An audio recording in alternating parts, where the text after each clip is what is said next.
ITI പാസ്സായവർക്ക് തൊഴിൽ ലഭിക്കുന്നതിനായി ജില്ലാടിസ്ഥാനത്തിൽ സംഘടിപ്പിക്കുന്ന സ്പെക്ട്രം 2024 ചാലക്കുടി ഗവൺമെന്റ് ITIയിൽ വ്യാഴാഴ്ച നടക്കും. കേരള സർക്കാർ തൊഴിലും നൈപുണ്യവും മന്ത്രാലയത്തിന്റെ ആഭിമുഖ്യത്തിൽ ITI പാസ്സായവർക്ക് തൊഴിൽ ലഭിക്കുന്നതിനായി ജില്ലാടിസ്ഥാനത്തിൽ സ്പെക്ട്രം 2024 തൊഴിൽമേള ചാലക്കുടി ITIയിൽ 5-ന് വ്യാഴാഴ്ച നടക്കും.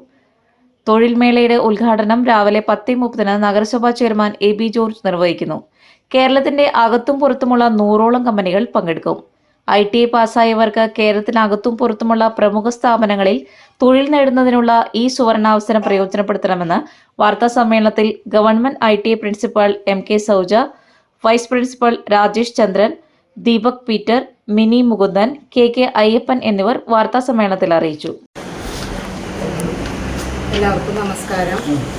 കേരള സർക്കാർ തൊഴിലും നൈപുണ്യവും മന്ത്രാലയത്തിന്റെ ആഭിമുഖ്യത്തിൽ ITI പാസ്സായവർക്ക് തൊഴിൽ ലഭിക്കുന്നതിനായി ജില്ലാടിസ്ഥാനത്തിൽ സ്പെക്ട്രം 2024 തൊഴിൽമേള നടത്തിവരുന്നു.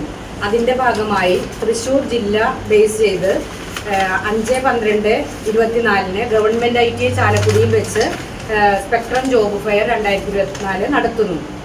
അതിൻ്റെ ഉദ്ഘാടനം നിർവഹിക്കുന്നത് ബഹുമാനപ്പെട്ട municipal chairman Chalakudy Shri AB George അവർകളാണ്. മുഖ്യാതിഥിയായിട്ട് ശ്രീ CS സുരേഷ്, ബഹുമാനപ്പെട്ട പ്രതിപക്ഷ നേതാവ് ചാലക്കുടി മുനിസിപ്പാലിറ്റിയും, അധ്യക്ഷയായിട്ട് ശ്രീമതി ബിന്ദു ശശികുമാർ അവർകളുമാണ്.